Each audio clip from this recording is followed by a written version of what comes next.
You are watching Gyan Deep Channel, the power of knowledge, the promise of a bright future. Welcome to our channel Gyandeep. Today we are going to discuss chapter number 6, The Age of Reorganization of class 7th. This lesson explores the age of reorganization following the Maurya Empire's decline around 185 BCE. It dwells into the rise of new kingdoms across India like the Shungs, Satvahans, Shedis and southern powers Cheras, Cholas, Pandyas alongside foreign invaders such as the Indo-Greeks, Shakas and Kushans. The chapter highlights the constant competition for power, significant cultural exchange and flourishing developments in art, architecture and literature during this dynamic period. In this chapter, we are going to discuss these concepts. Why is the period that followed the Maurya Empire sometimes called the Age of Reorganization?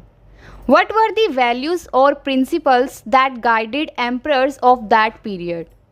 How did foreign invaders assimilate into Indian society and contribute to cultural influence? Introduction. After recovering from their journey to the Maurya Empire, Bhavisha and Dhruv embark on another adventure using Itihas, landing in a period marked by significant political and cultural transformation in India. This era, which followed the assassination of the last Maurya emperor around 185 BCE by his commander-in-chief Pushyamitra Shung, is characterized by the fragmentation of the Mauryan Empire and the emergence of several new kingdoms. Many of these new states were former tributaries under Mauryan control. The northwest region, weakened by the empire's collapse, became vulnerable to invasions from outside the subcontinent. Fall of the Maurya Empire and the rise of new kingdoms. The assassination of the last Maurya emperor around 185 BCE by Pushyamitra Shung marked the collapse of the centralized Maurya Empire, which had been weakened just half a century after Ashoka's reign. The northwest became vulnerable to external invasions, and the subcontinent saw the emergence of new kingdoms competing for territorial control. These kingdoms employed strategies like matrimonial alliances and warfare to secure borders and assert dominance. This period of political upheaval, termed the Age of Reorganization, was characterized by dynamic shift in power and the reorganization of regions into new political entities. The Shunga dynasty. Pushyamitra Shung founded the Shunga dynasty, ruling parts of north and central India. He performed the Ashwamedha Yagna, a Vedic ritual involving a horse wandering unchallenged to claim territories, symbolizing his authority. Although smaller than the Maurya Empire, the Shung dynasty maintained stability and fostered friendly relations with the Greeks after initial conflicts. The dynasty revived Vedic rituals while allowing other schools of thought such as Buddhism to flourish. Sanskrit became a prominent language for philosophical and literary works, with Patanjali compiling the Yoga Sutras during this period. The Shungas also patronized art, notably enhancing the Barhut Stoop with intricate railings and reliefs depicting Buddha's life, marking some of the earliest Buddhist art. However, the Shung Empire declined within a century. The Satavahan Empire. Emerging in the Deccan from the 2nd century BCE, the Satvahans, also known as Andhras, ruled over regions including present-day Andhra Pradesh, Telangana and Maharashtra.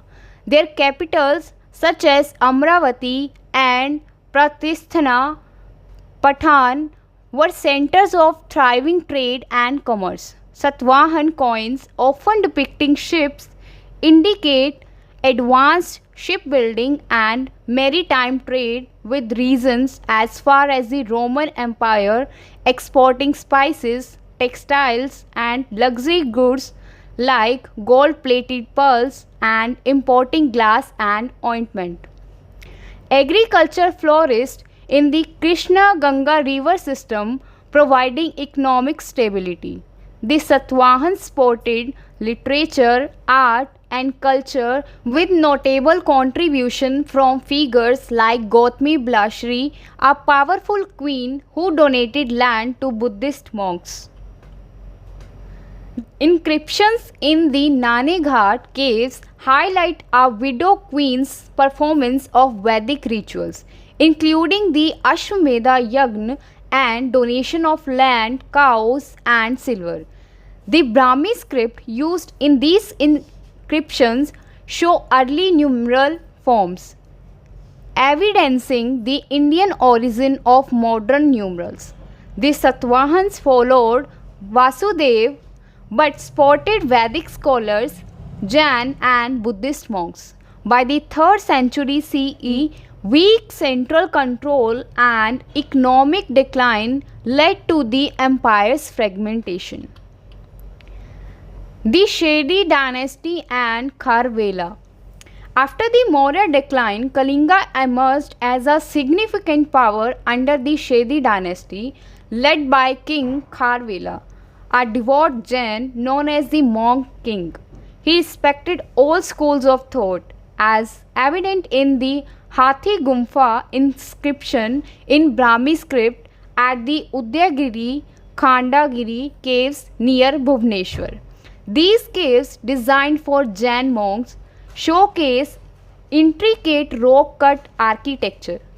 The inscription details Kharvela's military victories and welfare initiatives, including forming a council of ascetic and sages from diverse regions, reflecting the inclusive Indian ethos of sporting multiple religious traditions. South Indian kingdoms, Cheras, Cholas and Pandyas. In southern India, the Cheras, Cholas and the Pandyas rose to prominence between the 2nd-3rd century BCE and 3rd century CE, competing for control while fostering trade and culture. These kingdoms remained independent even during the Maurya peak, as noted in Ashoka's edicts. The Sangam age, defined by the Sangam literature, an anthology of Tamil poems, captured personal emotions, heroism and societal values. The Cholas, led by King Karikal, defeated a Chera Pandya alliance and built the Kalanai Grand Anicut, a water diversion system on the Kaveri River, enabling extensive agriculture in the rice bowl of the south. The Cheras, based in Vanji, Karur, exported spices, timber and pearls to the Roman Empire and West Asia, issuing coins with their royal emblem. The Pandyas, centered in Madurai, engaged in trade with Greeks and Romans, with Megasthenes noting their prosperity. Their inscription emphasized rulers' concern for subjects' welfare and support for diverse beliefs. The epic Silapadikaram narrates the story of Kanagi, highlighting justice and dharma across the Chola, Pandya and Chera kingdoms. Indo-Greeks and cultural synthesis. The northwest, weakened after the Maurya decline, was invaded by Indo-Greeks. descendant of Alexander's satraps who established independent domains. Their rule blended Greek and Indian elements in governance, art, and language. The Heliodorus pillar near Vidisa, inscribed by an Indo-Greek ambassador, praises Vasudeva and promotes virtues like self-restraint and charity. Indo-Greek coins made of gold, silver, and copper featured both Greek and Indian deities like Vasudeva, Krishna, and Lakshmi, reflecting cultural assimilation. Their rule ended with the arrival of the Shakas, who developed the Shaka Samvat calendar, adopted as India's national calendar in 1957. The Kushans and artistic flourishing. The Kushans, originating from Central Asia, ruled from the 2nd century CE, extending their empire across northern India and Central Asia. King Kanishk, a prominent ruler, supported art and culture, fostering the Gandhara and Mathura art schools. Gandhara art, using grey-black skies, blended Greco-Roman and Indian styles, producing detailed Buddha images with realistic features. Mathura art, using red stone, depicted Indian deities like Shiva, Buddha, and Lakshmi in distinctly Indian style. Kushan coins featured Kanishk with titles like King of Kings alongside deities like Buddha and Shiva, reflecting religious inclusivity. Their control over the Silk Route enhanced trade connecting India with Asia and the West. This period also saw the composition of major Sanskrit texts like the Mahabharata and Ramayana. Cultural and artistic legacy. Despite political conflicts, the Age of Reorganization was a time of remarkable cultural exchange and assimilation. Art, architecture, and literature flourished, with kingdoms patronizing diverse schools of thought: Vedic, Buddhist, Jain, and others. The Barhut Stup, Udayagiri, Kandhagiri caves, and Gandhara and Mathura sculptures exemplify this diversity. Sanskrit and Tamil literature, including Sangam poetry and epics like Silapadikaram, enrich the cultural landscape. This period's legacy lies in its dynamic interaction of Indian and foreign influences, shaping a shared heritage that laid the foundation for later temple architecture and cultural traditions. Important information.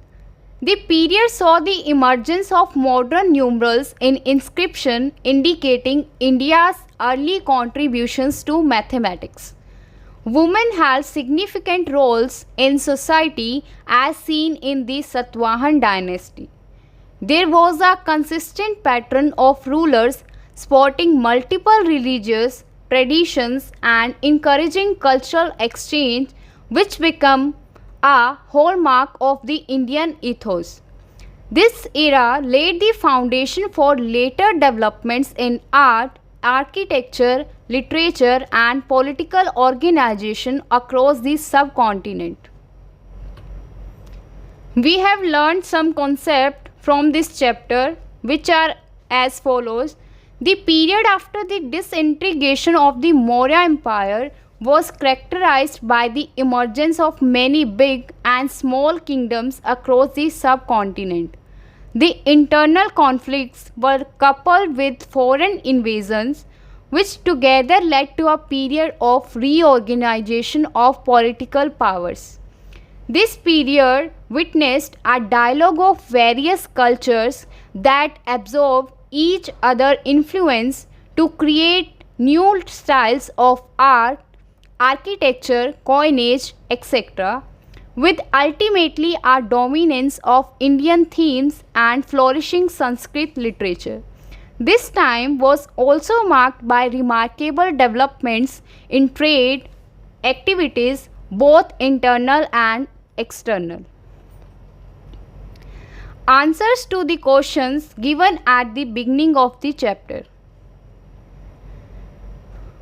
Question: why is the period that followed the Maurya Empire sometimes called the Age of Reorganization? Answer: the period is called the Age of Reorganization because the decline of the Mauryan Empire around 185 BCE led to the fragmentation of its territories, with new kingdoms emerging from former tributary states. These regions were reorganized into competing political entities vying for territorial control through alliance and warfare. Question: what were the values or principles that guided emperors of that period? Answer: emperors were guided by principles of dharma, justice and duty, inclusivity, supporting diverse schools of thought like Vedic, Buddhist and Jain traditions, and welfare, promoting prosperity through trade, agriculture and cultural patronage. Rituals like the Ashwamedha Yagna symbolized authority and territorial legitimacy. Question: how did foreign invaders assimilate into Indian society and contribute to cultural confluence? Answer: foreign invaders like the Indo-Greeks and the Kushans adopted Indian deities, example Vasudev, Buddha, on coins and in inscription like Heliodorus pillar, blending Greek and Indian elements in art, Gandhara style, governance and language, fostering a rich cultural synthesis. Answer to the questions and activities given in between the lesson. Let's explore activity on page number 118. Create a timeline on a sheet of paper marking the period from the first year of the 2nd century BCE and ending in the last year of the 3rd century CE. How many years does the period covers? As we progress through the chapter, mark key individuals, kingdoms and events on the timeline. Answer: timeline period 200 BCE to 300 CE, covering 500 years.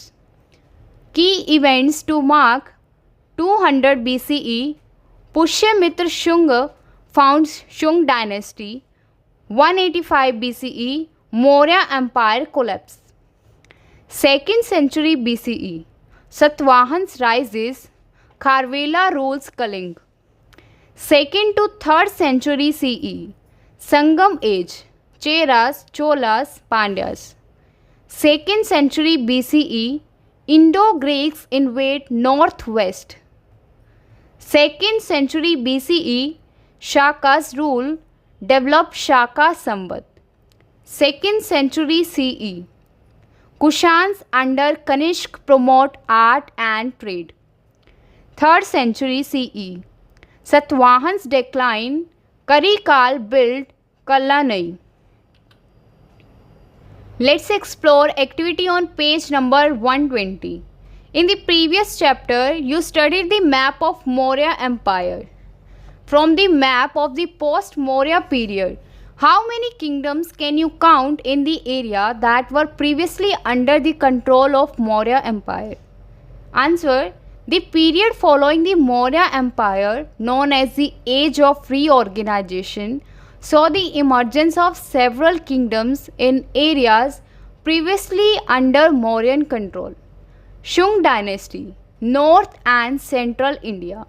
Satvahan Empire, Deccan, including parts of present-day Andhra Pradesh, Telangana and Maharashtra. Shedi dynasty, Kaling region, Cheras, parts of Tamil Nadu and Kerala. Cholas, part of South India. Pandyas, part of Tamil Nadu, centered in Madurai. Indo-Greeks, northwestern regions, roughly present-day Pakistan and Afghanistan. Shakas, Indo-Scythians, northwest, succeeding Indo-Greeks, Kushans, northern India and Central Asia. Total 9 kingdoms emerged in the areas previously controlled by the Maurya Empire. Let's explore activity on page number 124. Below is a panel from the Barhut Stup. Look at the two figures on the right. What are they doing? Can you guess their profession? Notice their attire. What does this tell us about them? List other details that you notice in the panel. What are the two figures on the right doing? Answer.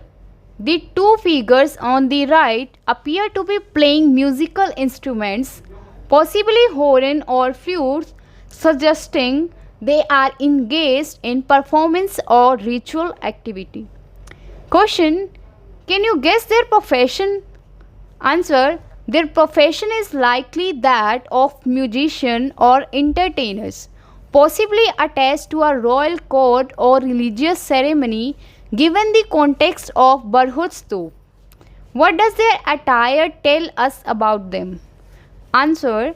Their attire, including headgear and detailed clothing, indicates they might be a skilled or respected status, possibly artisans or performers serving a higher authority or religious institution. Other details noticed in the panel. A central circular design with intricate carvings, possibly a decorative wheel or symbolic motif featuring a central object. Example, a relic or a jewel. Ornate floral and geometrical patterns surrounding the circle, showcasing skilled craftsmanship. A texture base with a lattice or bead-like design, adding to the panel decorative complexity. The figure's dynamic poses suggest movement or dance, enhancing the narrative quality of the relief. Think about it on page number 126. What, according to you, could the tradition of using the mother's name at the beginning of the king name signify? Answer. The tradition of using the mother's name at the beginning of a king's name, as seen with Gautami Putra Satakarni, could signify matrilineal influence, honoring the mother's role in royalty or acknowledging her power and status within the kingdom, reflecting a cultural emphasis on maternal lineage and authority. Think about it on page number 126. In the above series of numerals, which ones look somewhat like our modern numerals? Which one don't? Answer. Numerals somewhat like modern ones 6 and 7. These show a visual resemblance, especially in their curves and angles. 1 and 2, while simple strokes, are universal for small numbers. Their specific form, horizontal dashes, is not like modern 1 and 2. Numerals that don't look like modern ones 4, 9 and 10, these symbols are distinctly different from their modern counterparts. Think about it on page number 127. This sculpture of a yaksh from Pittalkhora carries an inscription on its hand, Kana Desa Hiram Kharena Kata, meaning made by Kana Dasa, a goldsmith. Is it not interesting to see that a goldsmith could also craft a sculpture made of stone? What do you think this tells us about people's profession at that time? Answer. The inscription on the yak sculpture from Pitalkhora stating made by Kanhadasa, a goldsmith, suggests that a goldsmith could also craft stone sculptures, indicating versatility in skills. This tells us that during this time, people's profession were likely not strictly specialized, and artisans often mastered multiple crafts, reflecting a broad skill set in ancient society. Think about it on page number 129. In the map, you may notice different symbols alongside the names of the kingdoms. What do these symbols represent? Think about how they highlight the unique identities of the kingdom.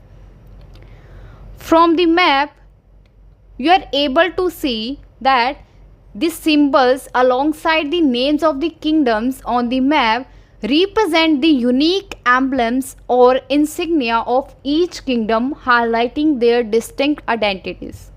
Chola, a tiger symbol, reflecting strength and ferocity, emphasizing the Cholas' military powers and dominance in the region. Chera, a bow and arrow symbol, possibly indicating their skill in archery and their warrior tradition, showcasing their cultural and martial identity. Pandya, a pair of fish symbol, likely symbolizing prosperity and their association with maritime trade and coastal wealth. These emblems serve as markers of each kingdom's heritage, pride, and individuality, distinguishing them from one another during the Age of Reorganization. Think about it on page number 132. Observe the statue of the king. How is he depicted?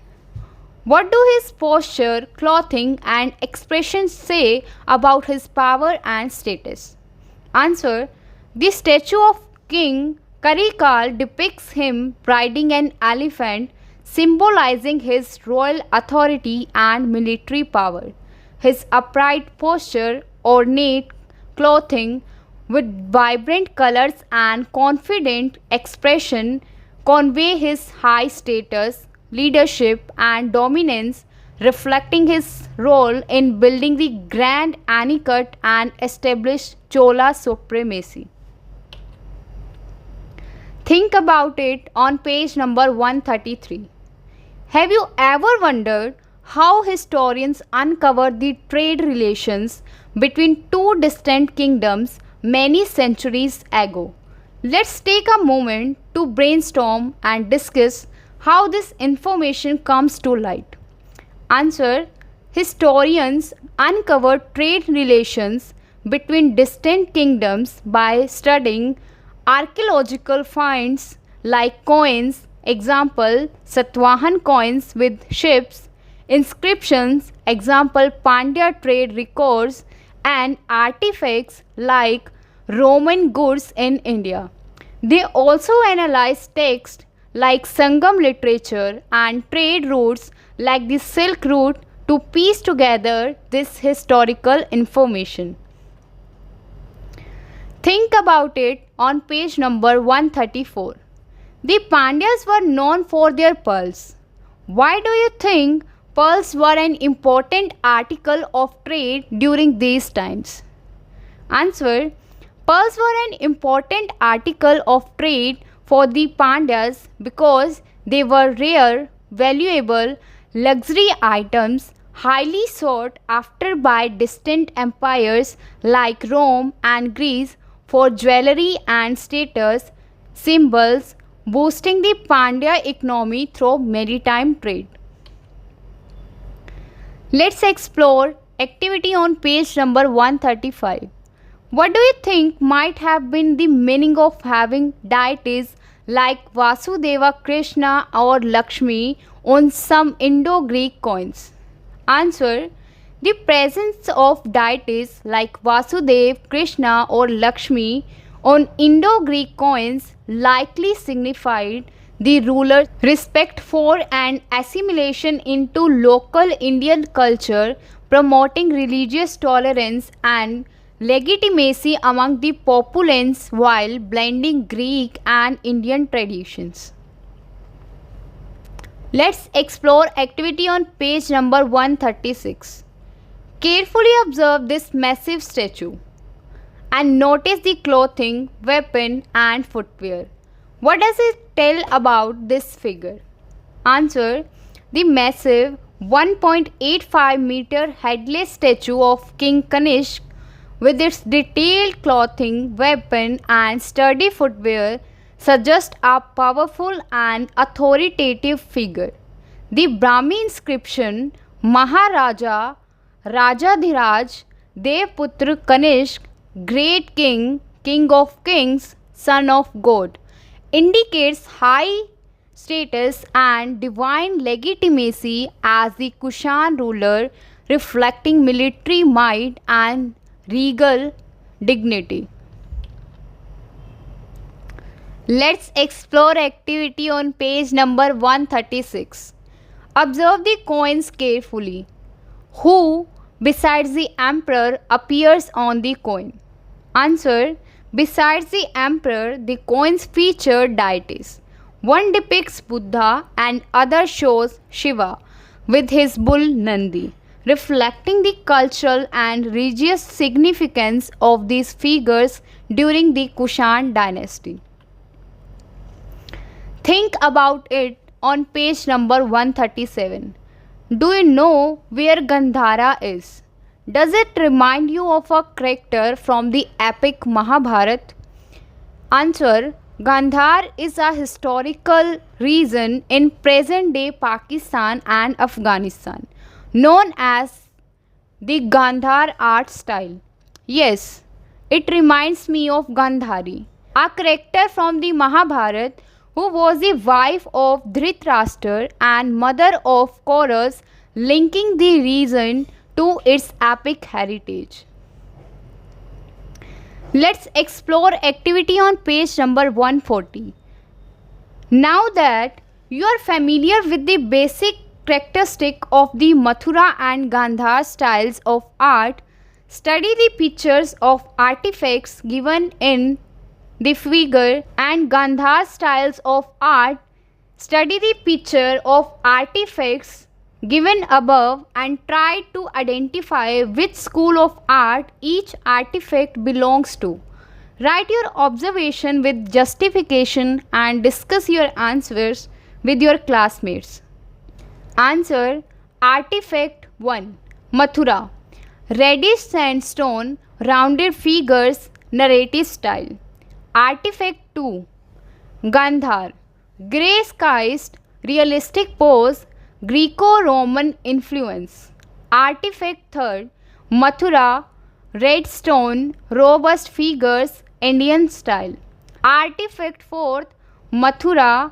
Red sandstone, traditional pose. Artifact 5. Mathura. Red stone, smooth modeling, Indian motifs. Artifact 6. Gandhar.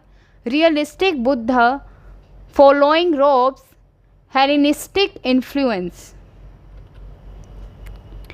Think about it on page number 129. Notice the regularity of the rock-cut chambers sculpted near 2 millennia ago. How did artisans achieve such precision with just a chisel and a hammer? Picture yourself as a sculptor in that era, shaping stone into art with your own hands. What tools would you use? Answer: Artisans achieved precision in rock-cut chambers nearly 2 millennia ago using a chisel and hammer, relying on skill, patience, and likely templates or guides. As a sculptor in that era, I would use a chisel for detailed carving and a hammer for shaping possibly with wooden mallets to avoid damaging the stone. Answer to the questions given at the end of the chapter. Question: why was the post-Maurya era also known as the era of reorganization? Answer: it was called the Age of Reorganization because after the Maurya Empire fragmented, many new kingdoms emerged across the subcontinent, constantly competing and reshaping the political map of India through territorial control and alliances. Question: write a note on the Sangam literature in 150 words. Answer: Sangam literature originating from the Sangam age, 2nd century BCE to 3rd century CE in South India, is a collection of Tamil poems compiled by assemblies of poets in the Chera, Chola and Pandya kingdoms. The term Sangam derives from the Sanskrit Sangha, meaning association, symbolizing the coming together of literary minds. This literature, one of the oldest in South India, includes anthologies like Ithokai and Pattu Pattu expressing themes of love, heroism and societal values with great skill. Historians value it for insights into the society, trade and culture of the time, reflecting the prosperity of southern kingdoms through references to maritime trade and agriculture. Notable epics like Silapadikaram narrate stories of justice and dharam such as Kanagi's tale.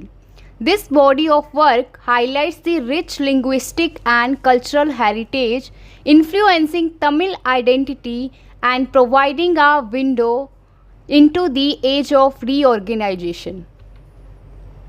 Question: which rulers mentioned in this chapter included their mother's name in their title and why did they do so? Answer: the Satwahan ruler Gotmi Putra Satakarni included his mother's name Gotmi Balasri in his title. This tradition likely honored the mother's influential role in the royal family, reflecting maternal respect or her significant contributions such as land donations to Buddhist monks. It may also indicate her power and status as seen in her Nasik inscription, suggesting a cultural emphasis on maternal lineage to legitimize rule and showcase familial pride. Question: write a short note of 250 words about one kingdom from this chapter that you find interesting. Explain why you choose it. Answer: the Kushan kingdom is fascinating due to its vast reach and cultural impact. Originating from Central Asia, they greatly influenced Indian history, art and trade. Their empire spanning from Central Asia to northern India controlled the vital Silk Route, fostering immense culture and economic exchange. A key aspect was their religious tolerance, epitomized by King Kanishk coins depicting both Buddha and Shiva. This era also saw a burst in art, giving rise to the Gandhara and Mathura schools. These styles fused Greek, Roman, and Indian elements, notably in human-like deity depictions, foundational for later temple architecture. The Kushan's role in religious art and Buddhism spread made them a pivotal power, shaping the subcontinent through dynamic interaction and assimilation. Question: imagine you have the chance to create your own kingdom. What royal emblem would you choose and why? What title would you take as the ruler? Write a note about your kingdom, including its values, rules, and regulations, and some unique features. Answer: I would choose a lotus as my royal emblem, symbolizing purity, enlightenment, and resilience, reflecting my kingdom's commitment to growth and harmony. My title would be Ruler of the Eternal Bloom. My kingdom called Florentia values equality, education, and environmental stewardship. Rules include mandatory education for all, a council of diverse representatives for governance, and strict conservation laws to protect nature. Unique features include floating gardens for sustainable agriculture, a central library preserving global knowledge, and annual festivals celebrating cultural diversity with art and music. Trade would focus on eco-friendly goods, fostering peace with neighboring lands through cultural exchanges. Question: you have read about the architectural developments of post-Maurya era. Take an outline of the Indian subcontinent and mark the approximate location of some of the ancient structures mentioned in this chapter. Answer: on an outline of the Indian subcontinent, mark the following. Barhut Soop, Madhya Pradesh. Shung enhancement with carved railings. Udyagiri, Khandagiri caves, Odisha. Shady rock-cut architecture for Jain monks. Nane Ghat caves, Maharashtra. Satvahan inscriptions. Kalanai Grand Anicut, Tamil Nadu. Chola water diversion system. Heliodorus pillar, Madhya Pradesh, Indo-Greek cultural marker.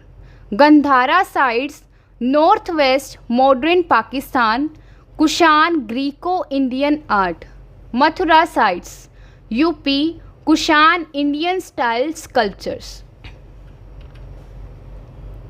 More important question answers.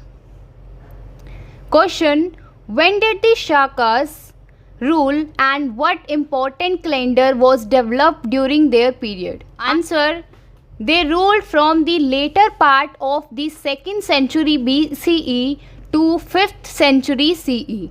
The Shaka Samvat calendar was developed during his period, adopted as the Indian national calendar in 1957.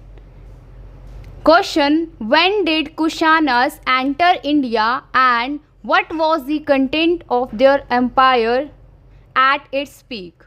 Answer: they probably entered India in the 2nd century CE. At its peak, their empire extended from Central Asia to large part of northern India.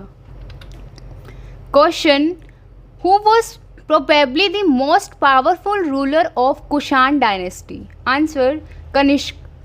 Question: what does the Brahmi inscription on the headless statue of King Kanishk read?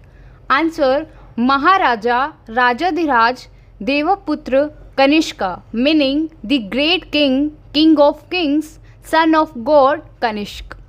Question: why do Kanishk coins featuring both Buddha and Shiva suggest about his values? Answer: they suggest his inclusive values and priorities, reflecting the peaceful coexistence of various schools of thought during his reign. How did the Kushan control over the Silk Route impact trade? Answer: their control over significant sections of the Silk Route led to increased trade connecting India with other parts of Asia and the West. Question: name the two major schools of art that flourished during the Kushan period and are celebrated for their fusion of Indian and Greek style.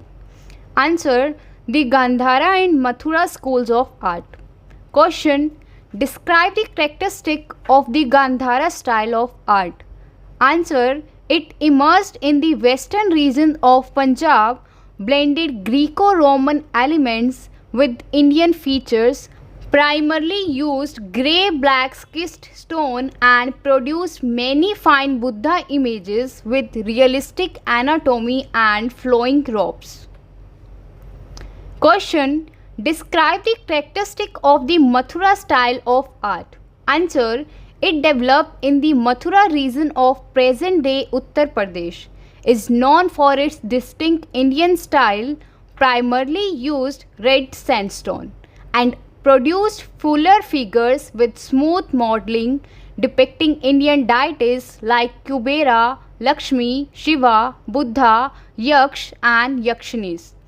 Question: what significant development in religious art occurred during the Kushan era? Answer: the rise of representations of deities like Surya, the sun god, that look more similar to humans, laying the groundwork for later temple architecture in the subcontinent.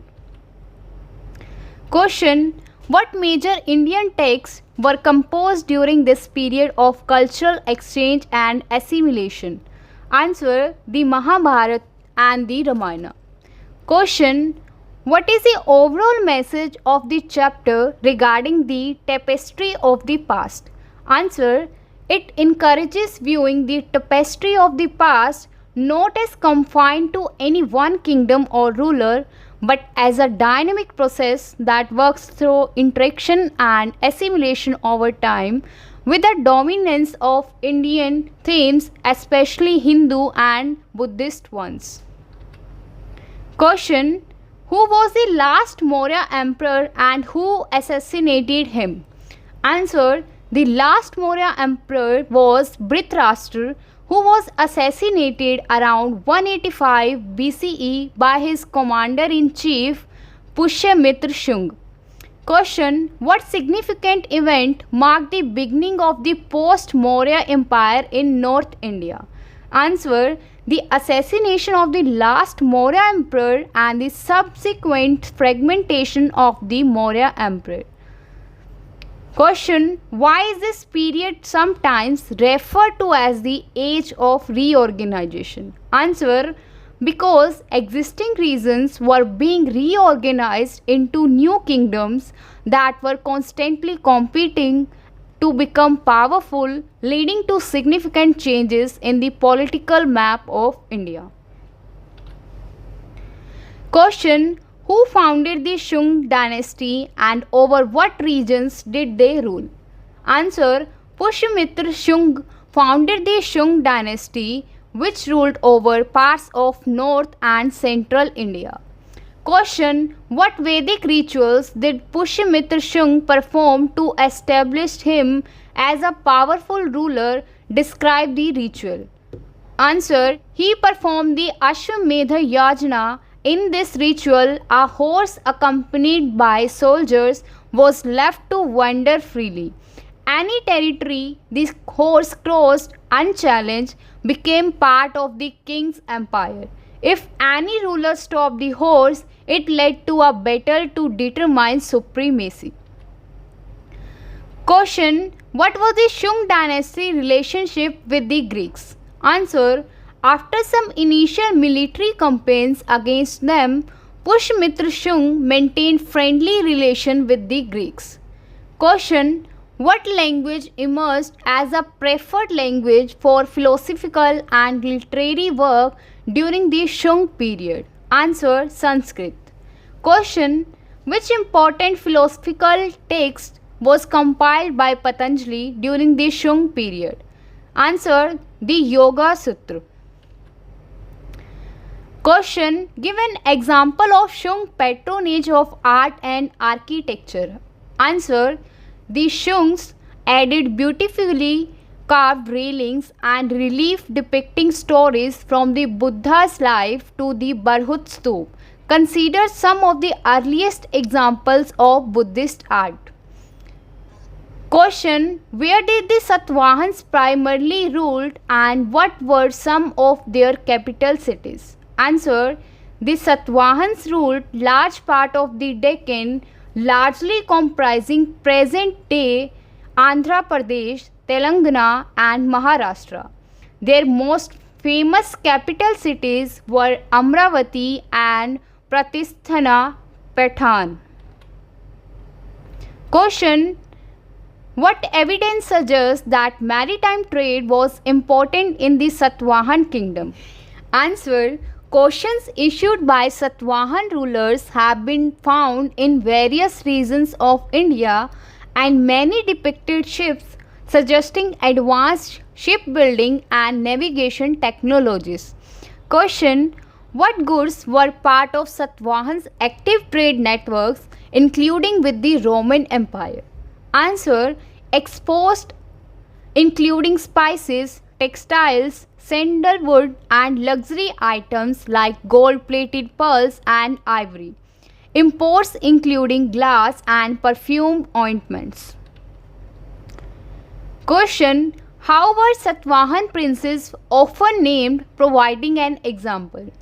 Answer: princes were often named after their mothers. For example, Gautami Putra Satakarni was named after his mother Gautami Balashri. Question: what do the inscription from Nane Ghat caves reveal about a Satavahan queen? Answer: they reveal that a Satavahan widow queen performed several Vedic rituals, including the Ashwamedh Yajna, and made various donations to priests, guests, workers, scholars, and monks. Question: what significant evidence regarding numerals can be found in Satavahan inscription? Answer: they include a few numerals that sometimes resemble today's shape, providing evidence that modern numerals ultimately originating in India. Question: how did the Satavahans demonstrate their patronage of different schools of thought? Answer: while devout followers of Vasudeva, they often granted tax-free agricultural land to Vedic scholars, Jain and Buddhist monks, helping them pursue their studies and practices. Question: what were the main factors that contributed to the disintegration of the Satavahan Empire? Answer: weak central control and a gradual economic decline. Question: which dynasty rose a prominent power in Kalinga after the decline of the Maurya power? Answer: the Shedi dynasty. Question: who was a famous ruler of the Shedi dynasty and what was his religious affiliation? Answer: Kharvela was one of their main rulers and he was a devoted follower of Jain teachings, sometimes called Bhikshu Raj or Monk King. Question: name an important example of rock-cut architecture associated with the Shedi dynasty and its purpose. Answer: the Udayagiri Khandagiri caves near Bhubaneswar, likely developed for Jain monks. Question: what important inscription recorded King Kharvela accomplishments? What script is it in? Answer: the Hathi Gumfa inscription written in Brahmi script. Question: what did Kharvela proudly declare about his approach to different faiths? Answer: he declared that he created a council of ascetic and sages from 100 reasons and was accomplished in extraordinary virtues, respecter of every sector and repairer of every temple, highlighting the Indian ethos of respecting all schools of thought. Question: name the three powerful kingdoms that rose to prominence in India's southern region between the 2nd or 3rd century BCE and 3rd century CE. Answer: the Cheras, the Cholas and the Pandyas. Question: what historical evidence suggests that these South Indian kingdoms remained independent even during the height of Mauryan power? Answer: Ashoka mentioned them in his edicts, indicating they were distinct entities from his empire. Question: what is the period between the 2nd to 3rd century BCE and 3rd century CE in South India known as, and why? Answer: it is known as the Sangam age, derived from the Sanskrit word Sangha, association, coming together, referring to an assembly of poets whose works collectively known as Sangam literature, defined the era. Question: what kind of information do historians derive from Sangam literature? Answer: information about the society and culture of the times, expressing personal emotions like love and societal values like heroism and generosity. Question: who was a famous Chola king credited with defeating a combined force of the Cheras and Pandyas? Answer: Karikal. Question: describe the significance of the Kalanai, Grand Anicut. Answer: it is a complex water diversion system on the Kaveri river still in use today, which helped divert water for irrigation, bringing more land under cultivation and earning the area the name Rice Bowl of the South. Question: briefly summarize the story of Silapadikaram. Answer: it tells the story of Kannagi, whose hunter Kovalan was falsely accused of theft and executed by the Pandya king in Madurai. Kannagi proved his innocence, cursed the city, causing its destruction, and was later honored as a goddess in the Chera kingdom. The epic highlights principles of justice and our ruler's dharma. Question: what were the Cheras also known as and where was their capital? Answer: they were also known as Kerala Putra and their capital was at Vanji, present day Karur in Tamil Nadu. Question: what goods were the Cheras known for exporting in their trade with the Roman Empire and West Asia? Answer: spices, timber, ivory and pearls. Question: where was the capital of the Pandyas and what did Megasthenes Indica says about their kingdom? Answer: their kingdom was at present day Madurai.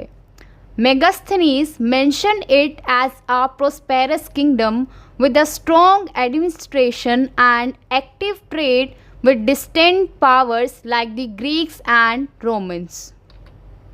Question: who were the Indo-Greeks and how did they come to rule in the northwestern regions of the subcontinent? Answer: they were independent rulers established by the satraps left behind by Alexander after his retreat. After the decline of the Mauryas, they took control of the northwestern regions, roughly present-day Pakistan and Afghanistan. Question: how did the Indo-Greeks influence the local culture and what is an example of this cultural interaction? Answer: they were much influenced by the rich local culture, leading to a blend of Greek and Indian elements in governance, art, language and daily life. The Heliodorus pillar near Vidisha, dedicated to Vasudev by an Indo-Greek ambassador, is a notable example. Question: what is the primary source of information about Indo-Greek rulers? Answer: the many Indo-Greek coins found during excavation in North India. Question: what diverse deities were depicted on Indo-Greek coins? Answer: they often portrayed a king on one side and Greek deities on the other, but some also depicted Indian deities like Vasudev, Krishna and Lakshmi. Question: who ended the rule of Indo-Greeks? Answer: the invasions of the Indo-Scythians or Shakas. Hope you like this video. Please like and share this video and subscribe our channel Gyandeep. Thanks for watching. अगले पाठ का video देखने के लिए next video पर click करें और सभी पाठों के लिए फुल प्लेलिस्ट पर क्लिक करें।